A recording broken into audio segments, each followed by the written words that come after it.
ఓం ఓం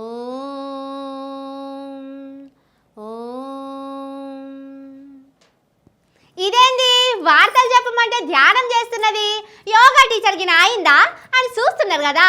గదేం లేదుల్లా, మొగుల మీదకి వెళ్ళి మన కోసం దేవుడు పంపించిన మోడీ సార్ ఉన్నాడు కదా, ఆయన 2 దినాలు ఇట్లనే చేస్తాడట. ఏం తినకుండా మంచినీళ్ళు సూతం ముట్టకుండా ఇట్లనే ధ్యానం చేస్తాడట. సారు 45 గంటలు చేస్తే నేనెందుకు చేయొద్దని చూసిన, కానీ మళ్ళీ మీకు వార్తలు చెప్పాలి కదా, ఇంకా అందుకే నడిమిట్లా ఆపిన. ఓట్ల పండుగ ఒడిచింది కదా, పాప 2 నెలల సంధి రికాం లేకుండా దేశమంతా తిరిగిండు మోడీ సారు. ఒక్క కాశ్మీర్ ఇడిచిపెట్టి దేశమంతా తిరిగి ఓట్లు అడిగిండు. ఇక ఓట్లాడు కూడా ఒడిచిపోయే వరకు ఇగో ఇట్లా కన్యాకుమారి కాడికి పోయి ధ్యానంలో కూర్చున్నాడు. 2 దినాలు తిండి తినకుండా మంచినీళ్ళు తాగకుండా ఇట్లనే ధ్యానంలో కూర్చుంటాడట. సార్ ఒక్కడే ధ్యానం చేస్తున్నాడు గాని ఫోటోలు వీడియోలు అయితే మస్తుగా వస్తున్నాయి బయటికి. అప్పట్లో సుతం ఓట్లు అయిపోయినాక ఇట్లనే చేసిండు. ఇటు అమిత్ షా సార్ ఏమో తిరుపతికి పోయి ఎంకన్నకు దండం పెట్టుకున్నాడు. ఓట్లల్లో మేమే గెలవాలని మొక్కుకున్నారట. ఇటు మోడీ సారు అటు అమిత్ షా సారు మొత్తం దేవుళ్ళ చుట్టే తిరుగుతున్నారు. కానీ మోడీ సార్ ఎంత గ్రేట్ చెప్పుర్రి, ఎప్పుడు మాట్లాడుతూనే ఉంటాడు.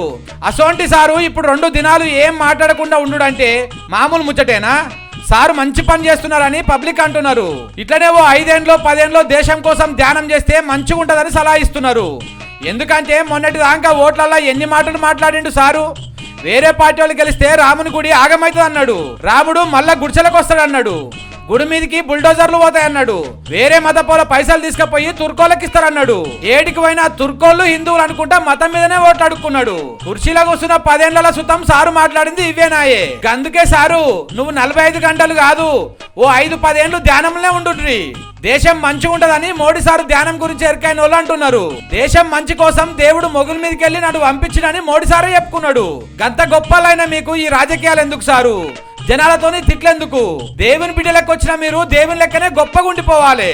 ఇట్లా ఆలీలతోని మాటలు వాడు మంచిగా అనిపిస్తలేదు సారు. జర ఈ పారన్న మా మాట మన్నించుర్రి.